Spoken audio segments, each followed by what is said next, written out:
Pues muchas gracias una vez más por invitarme.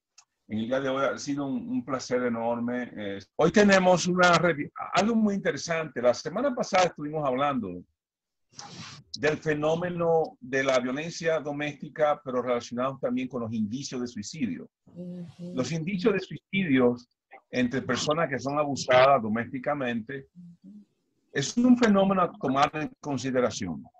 Quizá nosotros no veamos muchos suicidios entre los abusados domésticamente. Entonces, si no vamos a ver mucho suicidio, ¿por qué estudiar el tema del suicidio? Porque aquí va la función que va a ser, especialmente los estudiantes o quienes se dedican al ministerio a trabajar con crisis, las personas que se dedican como capellanes a afrontar situaciones tanto dentro de su comunidad eclesiástica como fuera de ella. Básicamente, un tópico que no se toma en consideración es el factor preventivo. La prevención es tan valiosa en el manejo de crisis como los remedios o las soluciones que se puedan gestar a favor de una crisis. Porque toda gestión de solución involucra una realidad, y es que la crisis ya se presentó. O mejor dicho, la crisis culminó en una situación que a veces es muy aparatosa y otras veces muy desastrosa para las personas involucradas. De manera que al hablar de suicidio y sabiendo que tenemos una tasa relativamente baja de suicidio conectado a violencia doméstica, o sea, quiero decir que podría haber mucho más, es porque ha habido un trabajo de base. En nuestros países latinos han habido muchos programas preventivos y yo pienso que la prevención aquí es oro, porque es mejor evitar, es mejor dar pasos conducentes a solucionar una crisis antes de que climatice. En este caso, esa es la función que yo pienso que alguien encargado de asistir personas con crisis debería hacer mejor, más que abordar el aspecto de solución después de presentado el evento, por cuanto se va a requerir en este caso disciplinas y profesionales que, aparte de que sí podrían atraer soluciones viables, pero enreda toda la situación, porque solucionar siempre ha sido peor que prevenir, y eso lo vemos en el campo de la medicina, de la psicología, de la psiquiatría, incluso en el área de la arquitectura, la ingeniería. Las metodologías de prevención siempre son extraordinariamente factibles y muy adecuadas para todos estos eventos. Así que aquí estamos viendo en pantalla un estudio realizado por la Universidad de Colima, México, del cual hemos extraído algunos elementos, algunos componentes importantes para compartirlo con ustedes. Uno de los estudios más interesantes sobre violencia doméstica y suicidio se condujo en la Universidad de Colima a través de sus estudiantes. Muy interesante porque allí se procuró en ese estudio, donde se involucraron varios miles de estudiantes, algunos cientos de estudiantes, se procuró buscar estrategias y formas de detección oportunas de factores de riesgo de la conducta suicida en adolescentes particularmente, para así implementar programas preventivos eficientes. Y aquí hay un componente nuevo que no mencionamos la vez pasada, porque siempre se habla de la víctima directa de la violencia doméstica en relación al suicidio, que entiéndase la mujer que recibe las palizas, que es desconsiderada por parte del hombre, que el hombre les pega los cuernos, le es infiel, y que trae un estado de conmoción emocional interna en la familia que se traduce en problemas altísimos financieros, además de disfuncionalidad en materia de trabajo y otras cosas así, que ahonda el clima de pobreza de una nación o de una ciudad particular.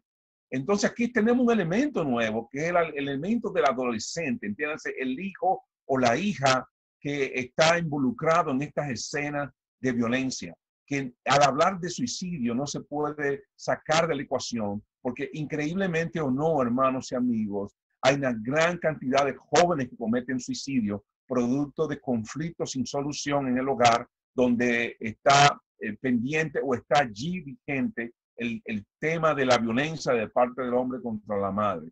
Agredir a una madre para un adolescente puede ser quizás la experiencia más traumática que pueda vivir. Más traumática. por lo que representa la madre para los hijos, sean estos varones o hembras, y por lo que representa a la psiquis personal de los jóvenes, que ven a la madre como esa gran conciencia espiritual que tiene gran aporte afectivo y de dirección y de sentido y de fluidez y de ambientación emocional para la familia. Agredir a la madre es prácticamente herir la conciencia del joven para toda la vida. De manera que muchos de estos jóvenes, cuando tienen crisis, que no son capaces de compartir con un superior, con otra persona de edad o de condiciones que pueda ayudar, estos problemas casi siempre desembocan en el adolescente atentando contra su propia vida, a veces para llamar la atención de los padres y otras veces para ponerle fin al sufrimiento que están viviendo. Así que este nuevo enfoque que vamos a estudiar aquí hoy va a incluir necesariamente a los jóvenes. En este caso van a ser los adolescentes los protagonistas de esta presentación. Así que en ese estudio también se habló mucho de la ideación suicida. O sea, ¿qué significa ideación suicida? Es cómo se gestiona la idea del suicidio en la mente. ¿Cuál es la anatomía de eso? No vamos a entrar en tantos detalles psicológicos porque podría ser más complejo de la cuenta, pero esa ideación suicida es alimentada. Y es alimentada a partir de varios factores, no solamente el factor externo, entiéndase el elemento de la conducta violenta en sí del hombre hacia la mujer, pero también es alimentada por la conformación psicológica del joven en el proceso ontogenético de la vida en que él está. Él está en un proceso donde su mente no es igual a la de un adulto de 30, 40, 50 años, y en ese momento él procesa emocionalmente la información experiencial a través de los sucesos externos que le acontecen y cómo él traduce esos eventos a su psiquis y cómo eso se traduce también en fenómenos que pueden afectar su estabilidad inmediata y la mediata también. Es lo que en este caso se trató de investigar, porque esa ideación suicida tiene un curso de acción, tiene una serie de pasos que se instilan en la persona y que eventualmente puede conducir a un desenlace que es fatal para el joven. Y entender ese proceso nos permite interferirlo como adultos que podemos ayudar adoptando ciertas metodologías, ciertas prácticas, ciertas técnicas que podrían muy bien ayudar a un joven. Luego habló aquí del intento suicida, lo que significa el intento suicida, cuando el intento es deliberado para no causar el desenlace fatal, pero sí para llamar la atención, y cuando el intento es determinante porque está determinado a una fatalidad conclusiva que pondría fin al sufrimiento del adolescente. ¿Quién puede llegar a cometer un acto suicida? ¿O quién puede tener ideas suicidas? Una gran pregunta. Se han hablado de que hay factores de predisposición basados en leyes de personalidad que todavía no están muy claras en psicología, sin embargo, se hablan de ellas con bastante regularidad. Pero además del elemento personalidad, está lo que le llaman el factor de incidencia y la gravedad de la incidencia, la repetición de ese factor. En esto vamos también a tratar de introducirnos un poco. Muy bien. ¿Cómo podemos identificar una tendencia suicida? Estos puntos, por favor, traten de sacarle copia al screen si pueden y traten de asimilarlo y de repasarlo. Yo voy a tocar cada uno de ellos, no en manera extensa, porque hay varias cosas más que hablar y sería mucho abarcar. Créanme, nos pasaríamos muchas horas tocando cada punto, pero quiero que vean estos puntos que son determinantes en este caso. En primer lugar, usted nota inestabilidad en el ánimo del joven. El ánimo del joven. El joven se encierra en su habitación, no desea comer, se encierra con un audífono, escuchando música y además de eso, la famosa posición boca arriba en que mira hacia el techo con los ojos perdidos en una vaguedad inexplicable. Está la conducta agresiva del joven, donde el joven reacciona verbal y a veces hasta físicamente agresivo. A veces no lo hace directamente con los padres, pero puede utilizar un peldaño menor que puede ser el hermano o la hermana como una manera de desviar el enfoque o, mejor dicho, la reacción hacia alguien que podría resultarle de menor consecuencia, como un hermano, un primo, un amigo o incluso animales, porque tenemos casos de niños que cuando tienen una situación de sentimientos reprimidos, porque no tienen el valor o la voluntad para descargar sobre los que están causando la alteración del ánimo en ellos, entonces ellos agarran y reflejan eso precisamente en las cosas que son más inocentes para ellos y que ellos más aman. Y sin embargo, el efecto es horrible. Por ejemplo, han habido niños que cuando han sufrido de una ausencia paterna muy incisiva, muy aguda, han volcado sus sentimientos, dañando perritos, dañando gatos. Igual pasa con esto de la violencia doméstica. Es una manera de desviar la reacción hacia un lugar donde las consecuencias no son funestas, entre comillas, para él. Luego se ve una elevada impulsividad en el muchacho. Se torna impulsivo en las decisiones, por ejemplo, o en la comida, o impulsividad en el trato con los amigos, en las reacciones a situaciones que no son necesariamente fuertes o agravantes en nada, pero para él le mereció una reacción bastante impulsiva. Luego vemos que esos mismos muchachos adoptan posturas de rigidez de pensamiento y terquedad también en la conducta. De eso no tenemos que explicar mucho, es autoevidente. Luego vemos también que estos jóvenes expuestos a esta situación y que desarrollan tendencias suicidas, tenemos el elemento de la pobre habilidad de resolver problemas. Estos jóvenes son los que mayormente atentan contra su propia vida cuando no tienen o tienen pobres habilidades para resolver problemas. Para ciertas personalidades o ciertos temperamentos, la habilidad de resolver problemas se traduce en un obstáculo que ellos ven que simplemente detiene su avance.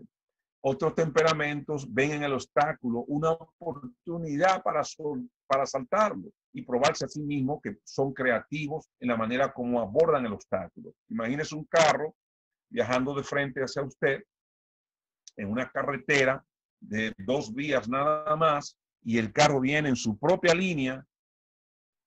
Muchas personas, la reacción es defensiva porque dicen este obstáculo es insalvable, viene directo a mí a la gran velocidad, yo no tengo manera de detenerlo. Y la manera que hacen es se tiran contra la parte marginal del camino, aunque se maten. Otros asumen otra postura diferente. Otros tratan de advertir, incluso torcer un poco el vehículo para que el impacto sea menor, sabiendo que va a chocar de todas maneras. O algunos piensan y creen que si hacen un desvío creativo en una manera que puede evitar el carro y salir lo menos ileso, aunque dé vuelta, lo hacen, pero evitan cualquier movimiento que podría poner en peligro su propia vida. A otros sencillamente enfrentan el choque y se preparan para detenerlo y sufren quebradura de hueso de los brazos porque detienen el vehículo que viene con su propio vehículo. Es decir, hemos visto de todo, pero uso el ejemplo para ilustrar que estos muchachos que realmente ven en la violencia un problema que ellos no saben cómo solucionar, cuando ellos tienen pobres habilidades de solución, ellos no enfrentan el problema, ellos lo esquivan, aunque esquivarlo les cueste la vida. Y en ese caso, ahí entra lamentablemente el tema del suicidio. Luego tenemos que estos mismos muchachos o algunos de ellos que tienen tendencia suicida tienen una incapacidad notable a veces para pensar de manera realista. Realista es ver la siguiente, tomar en cuenta los siguientes factores. Cuando hablo de realista, estoy hablando de que, por ejemplo, el muchacho debe, o sea, hay jóvenes que entienden que la crisis de su hogar, donde la violencia se perpetra contra la madre por parte de un padre abusivo, independientemente de la génesis, involucra una realidad que es incuestionable. El padre le ocurre algo que le dispara su conducta violenta. Y el muchacho ha descartado en su mente que sean necesariamente las actitudes de la madre. Él sabe que hay algo que está vinculado al padre. no necesariamente a la madre, aunque sabemos y reconocemos, en psicología lo vemos bastante, que hay mujeres que son profundamente provocadoras. Eso no justifica la violencia, pero la provocación tiene un componente biológico, y yo voy a explicar. Cuando yo he dado clase de problemas de violencia en los géneros que conforman la humanidad, yo siempre he dicho que la justicia humana debería tomar en cuenta la biología, no solamente el acto de violencia. Yo pienso que el acto de violencia puede ser juzgado totalmente separado del aspecto biológico, pero el aspecto biológico es determinante. Les voy a explicar por qué. Cuando una mujer siente tensión en la vida, hay un mecanismo en su cerebro ligado a un nódulo específico que está vinculado con lo que le llaman el área del sistema límbico, que tiene que ver pragmáticamente con todas las emociones que la mujer es capaz de producir. Esa área dispara a través de dos secuencias bioquímicas una reacción que impacta la parte del cerebro que activa la habilidad de la mujer a hablar. Por eso a la mujer se le hace más fácil causar herida hablando. Cuando usted le hace lo mismo al hombre, el mecanismo biológico del cerebro del hombre es completamente diferente. Lo que se activan son las áreas donde lo llevan a él a utilizar la locomoción y la fuerza, como si fuera un mecanismo de defensa contra algo que lo va a destruir. O sea, la mujer tiene una reacción afectiva, o mejor dicho, emocional, que la lleva a hablar y a agredir. Con el habla, el hombre tiene una tendencia a utilizar la fuerza física. Nada de esto justifica la violencia.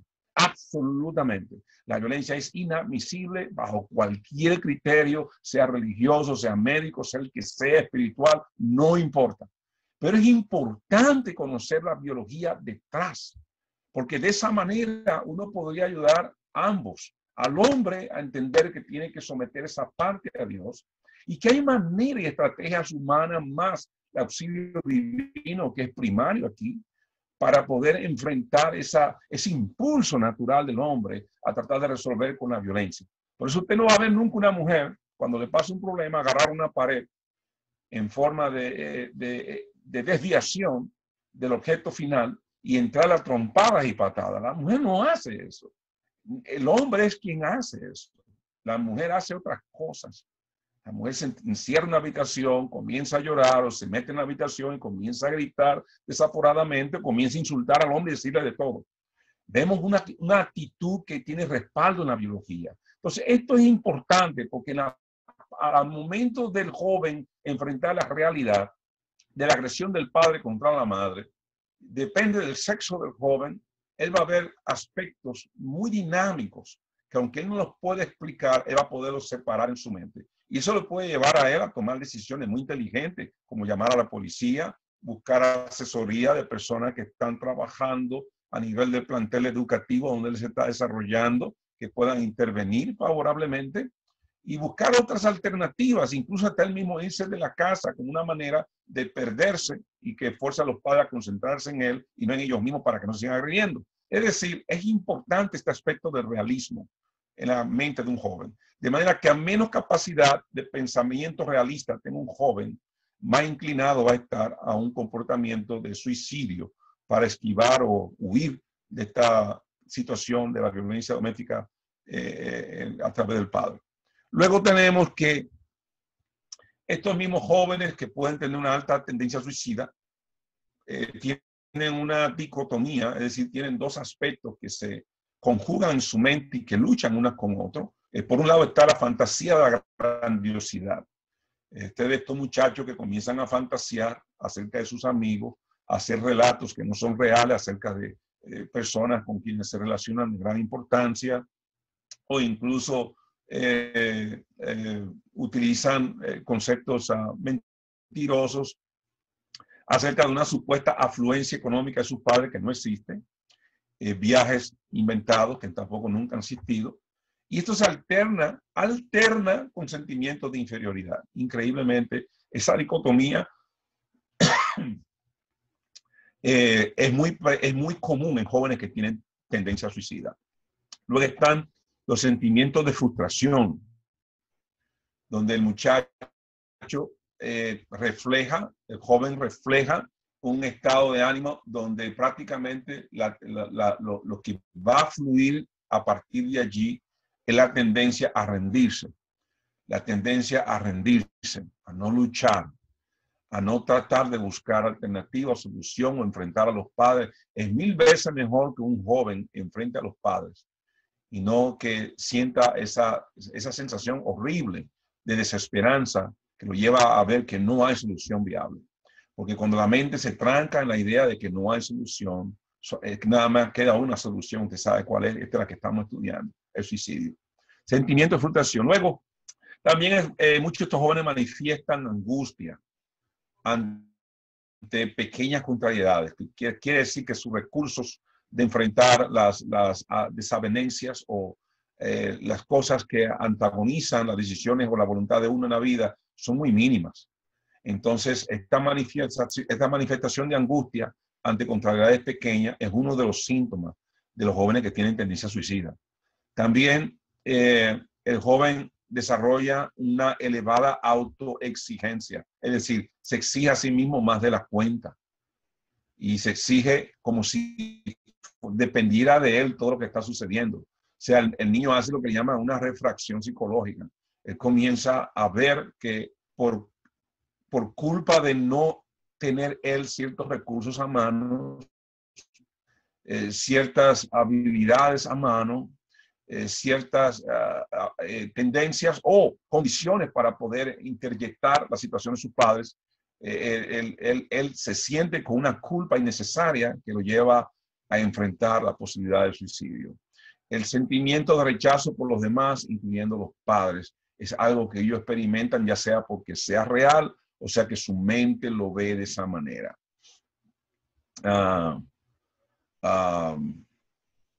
También encontramos una vaga identificación genética, orientación sexual deficiente. Este ya es un tema aparte, bastante complejo, pero solamente lo cito como información general. Y frecuentemente estos jóvenes se sienten heridos. Esto es muy importante comprender. Esta hipersensibilidad moral o afectiva es una de los componentes primarios que existen en este problema de la tendencia suicida en jóvenes sometidos como testigos de violencia doméstica en sus hogares. Claro está. Muy bien. Entre los... se ha observado varias cosas interesantes. Y es que estos estudiantes universitarios que fueron estudiados comportan una serie de riesgos interesantes en relación al tema de la violencia doméstica y el suicidio. Por ejemplo, nosotros vamos a encontrar que entre ellos ellos mismos pueden producir condiciones que alteran la paz. Por ejemplo, ellos mismos pueden manifestarse violentamente hacia uno de los miembros de la familia. Y también pueden presentar algún tipo de psicopatología, como trastornos del hábito. O sea, la persona tiene, por ejemplo, antes tenía hábito de acostarse una hora temprano en la noche, nunca, prácticamente con pocas excepciones, se ha acostado tarde, pero ahora hay un cambio de hábito. Ahora duerme en horas que no está acostumbrado durante el día y durante la noche quizás se la pase despierto, haciendo cosas que antes no hacías. Antes no hacía. Hay trastornos del aprendizaje, eso es autoevidente el término. Trastornos afectivos, donde el muchacho puede leer, dar una lectura emocional a la situación de la crisis de su hogar y entender que prácticamente sus padres, ninguno de los dos, o el padre, que es el abusador, no lo quiere. Trastornos afectivos y también su capacidad de involucrarse afectivamente con los mismos padres y otros familiares. Trastorno de ansiedad, trastorno de la conducta, ya hablamos, conducta que puede tornarse de pasiva agresiva a totalmente agresiva, o conducta que es evasiva también. Hay trastorno de la identidad y esta identidad puede manifestarse de diferentes maneras. Hay jóvenes que sometidos a semejante situación de presión psicológica ven su identidad sexual amenazada porque en un momento dado de debilidad y bajo la tensión que están viviendo, utilizan la parte sexual como una válvula de escape y en ese momento cuando eso sucede puede haber un cruce de cables, como decimos, ¿no? Con respecto a la identidad, de si su tendencia es heterosexual o homosexual. Esos son ejemplos que estoy utilizando. También hay trastorno en la interacción, que se traduce en ideas suicidas. O sea, hay trastorno en la manera como la gente interactúa, como los jóvenes interactúan con otros adultos o con otros jóvenes de su propia edad. Siempre se toma en cuenta mucho la conducta evasiva. La conducta evasiva es la conducta quizá más peligrosa porque es la que puede dar indicio claramente de que el joven está pasando una crisis que podría tener un desenlace no adecuado y que puede prácticamente atentar contra su propia vida. Hay varios factores a tomar en consideración. Hay psicopatologías del adolescente, o sea, enfermedades prácticamente de la psiquis del adolescente que constituyen una predisposición a cometer un suicidio. O sea, a veces la situación del hogar puede que no sea tan grave, a veces puede ser meramente discusiones. Y el joven concluir que esas discusiones le laceran emocionalmente en forma tan incisiva que ellos piensen que la solución para eso es ellos mismos salirse del medio y es suicidándose. Hay otros factores como situación familiar y eventos adversos. Por ejemplo, previo a veces, no todas las veces, un hombre agresivo contra su mujer por razones de imponer su machismo. Hay situaciones familiares que se pueden presentar como situaciones económicas, situaciones de celos desmedidos, sean con razón o sin razón, y eventos adversos, cuando ha habido la pérdida de alguien en la familia o situaciones que se han prestado para alterar la paz y el buen trato entre esposo y esposa. Todo esto puede hablarle a la mente del muchacho de una manera muy negativa, dependiendo de varios factores que son psicopatológicos, básicamente. Y luego tenemos factores culturales y sociodemográficos que no se pueden ignorar. Sobre los factores culturales habría mucho que hablar, porque tenemos culturas donde el hombre incluso se le permite un nivel de abuso pasivo que no contemplarlo, no considerarlo, incluso es visto como una agresión contra la misma sociedad. E incluso las mismas mujeres están condicionadas a ello. Y otra cultura donde la agresividad es enorme. Por ejemplo, en culturas musulmanes sabemos que el machismo es patológico en la manera como se manifiesta. Y es patológico en la manera como ha permeado la fibra, el sustrato de la moralidad del pueblo o de la sociedad particular que está sometida a estos criterios. Pero no se pueden dejar de lado estas realidades. Otros factores están el suicidio en los jóvenes, en este caso, todo esto que está aquí escrito como origen multifactorial, o sea, más de un factor envuelto, aspectos biológicos, que ya mencionamos algunos, factores ambientales y sociales, nivel socioeconómico, el fracaso escolar, la desintegración familiar, la violencia doméstica, sea física o verbal. Estamos hablando de factores generales de suicidio en los adolescentes, de los cuales resaltamos el aspecto de la violencia doméstica, pero no está de más echar una visión a esta lista de otros factores que también inciden en el suicidio de los jóvenes, para que veamos que hay varias rutas por las cuales el suicidio podría llegar a un joven, que no solamente la violencia doméstica, aunque ese es el tema que nos está ahora mismo acaparando. Violencia escolar, abuso sexual, discriminación, agresiones físicas, desarrollo de baja autoestima. Los programas antisuicidios que estas universidades y otras organizaciones psicológicas o de orientación en el área de la conducta han concebido están dirigidas al siguiente objetivo, y es analizar la participación de la violencia doméstica, verbal, física, sexual, como factor de riesgo específico de una conducta suicida mediante un examen médico automatizado de nuevo ingreso. Entonces, ingresa al adolescente dentro de este programa, es evaluado a través de estas preguntas y una serie de imágenes que el adolescente está supuesto a responder a ellas, y el psicólogo o terapista conductual o el psiquiatra simplemente desentrañan, decodifican los aportes que ellos han hecho en estas evaluaciones y se estudia también la frecuencia y magnitud y factores que influyen en la Universidad, por ejemplo, de Colima, que fue donde se hizo el estudio. Muy interesante, porque hay muchas cosas a tomar en consideración para saber cuando un joven tiene tendencias suicidas que pueden esconderse bajo conductas que el padre no logra concatenar o amarrar con la posibilidad de un suicidio, especialmente si hay violencia en el medio, en la familia, ¿verdad?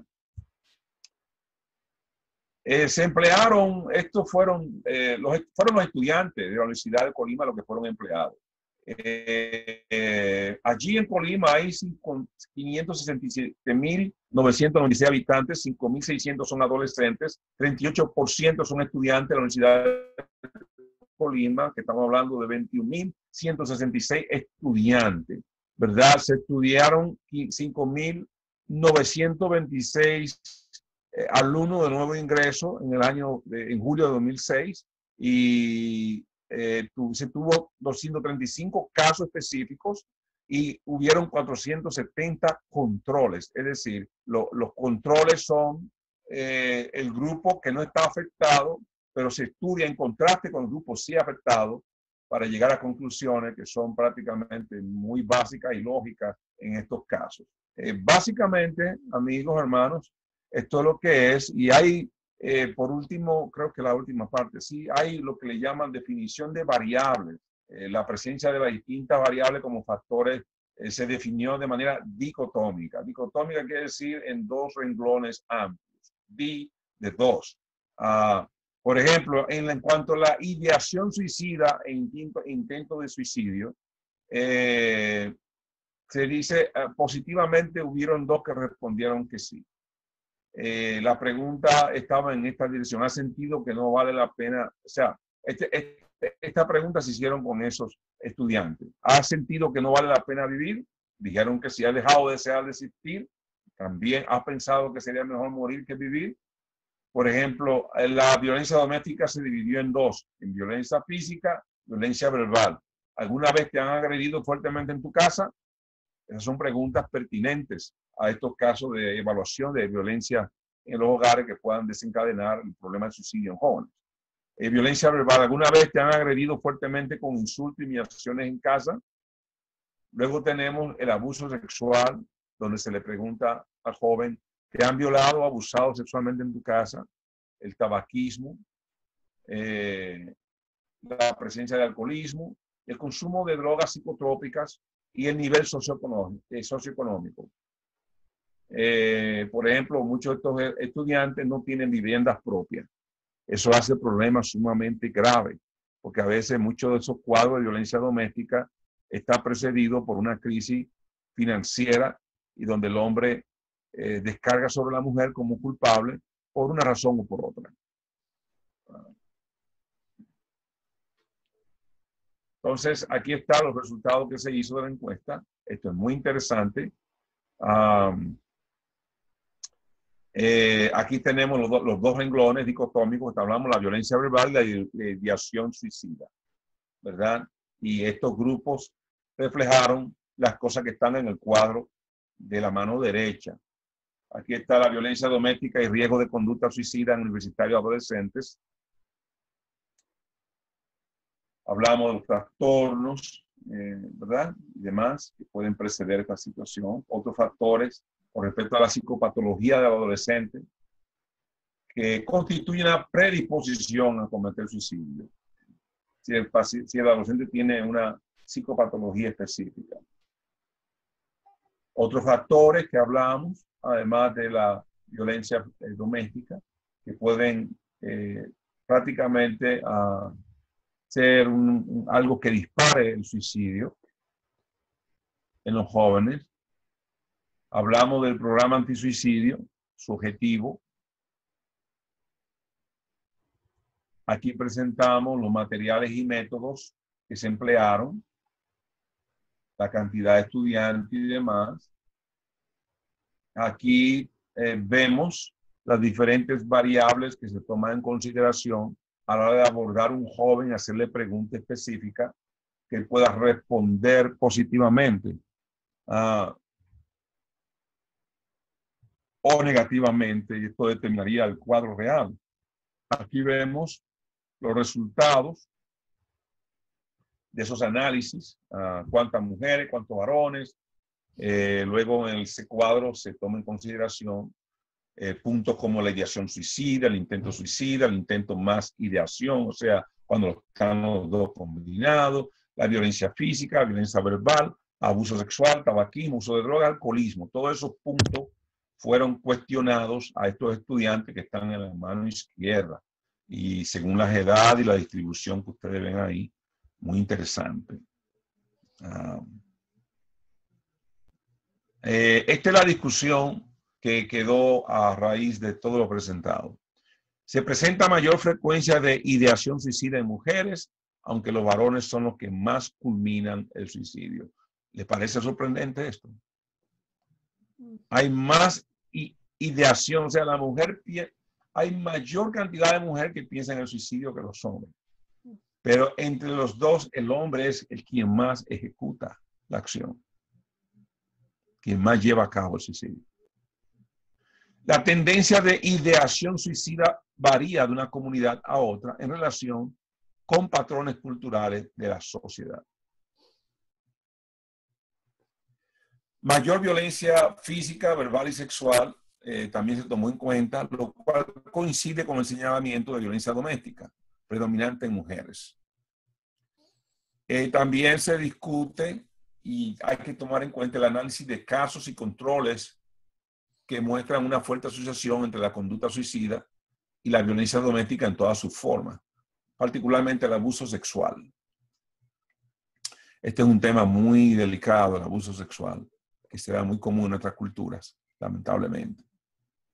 El papel de la violencia verbal orienta la violencia física. Esto es muy importante entender. Pastora, yo he tenido pacientes con los cuales he conversado extensamente en casos donde ellos mismos, mujeres que han reportado abusos de sus maridos. Y aunque le he recomendado inmediatamente, y yo mismo he intervenido en llamar a la policía, me trae algo bastante la curiosidad y era la parte biológica que estaba diciendo.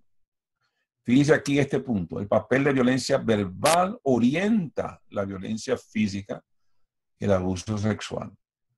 ¿Cómo que orienta la violencia física? Bueno, ya dijimos, la manera más tremenda de llevar a un hombre a una violencia física es que se sienta agredido verbalmente, porque la violencia verbal le lleva a él a utilizar fuerza y es un mecanismo de reacción biológica. Claro, somos responsables de nuestra biología, somos responsables últimos de nuestras reacciones, pero hablando de provocar, que nunca va a ser una excusa, pero es un elemento a considerar a la hora de la consejería. Es un elemento a considerar que a nivel legal no tendría ninguna repercusión porque no hay ley que diga si usted abusó a su hombre así, recibió una situación así, pues los dos son culpables. No, eso no existe. Vamos a olvidarnos de eso por ahora. Pero hay una realidad. A la hora de aconsejar, es muy importante enseñar a la mujer ese aspecto, esa dinámica entre la biología y la respuesta psicofísica del hombre. Igualmente, el hombre puede tener conducta que es abusiva físicamente, que puede llevar a la mujer a la violencia verbal. O sea, se da de los dos lados y es una realidad que se presenta a diario. Conclusión, es importante implementar programas preventivos que se involucran a los padres de familia para buscar estilos de crianza libres de cualquier forma de violencia en un marco de disciplina, en forma general. O sea, hay manera de evitar la violencia doméstica. Y con evitar la violencia doméstica, la tasa de suicidio entre adolescentes y adultos disminuiría consecuentemente y en cantidades todavía que solamente se han lanzado estudios con posibilidades de cuánto se podrían eliminar los intentos de suicidio si pudiera prevenirse en forma efectiva la violencia doméstica. A veces es importante que estos programas incluyan también, pastora, lo que serían workshop o le llaman talleres. Ajá. Donde se enseñe a los involucrados, en estos casos las parejas, el arte y la ciencia y la parte espiritual de la buena comunicación. La comunicación es algo extraordinario, porque la comunicación no solamente es la emisión de un sonido que sale de un sonido que viene con elementos de codificación, porque viene a través de palabras que representan y significan algo para la mente humana. Hay comunicación en la manera de la gente mirar, en la postura, lo que le llaman el lenguaje corporal. Y esta comunicación a veces puede ser tan lesiva para lo que sería el fenómeno de la violencia como cualquier otro tipo de comunicación. Hay muchas maneras de comunicar y por eso nosotros tenemos que reeducarnos en lo que sería la comunicación elemental para no reproducir en el estado de ánimo factores que puedan comunicar a la otra persona, al interlocutor, aspectos que podrían agravar o que podrían incitar o provocar o dar al fin y al cabo parar en el asunto de la violencia. Esto puede, no solamente la educación del hombre, pero también de la mujer, ambos, ser educados en este sentido. La parte preventiva es vital. Hay muchas cosas que hablar en cuanto a la prevención, porque es muy abarcante, pero son pasos muy pragmáticos, muy sencillos, y que podrían, con buena fe de parte de ambas partes y con un buen consejero, un buen mediador cristiano, que especialmente un capellán que esté debidamente formado en estas áreas, que podría ser de gran ayuda en traer soluciones y en evitar consecuencias funestas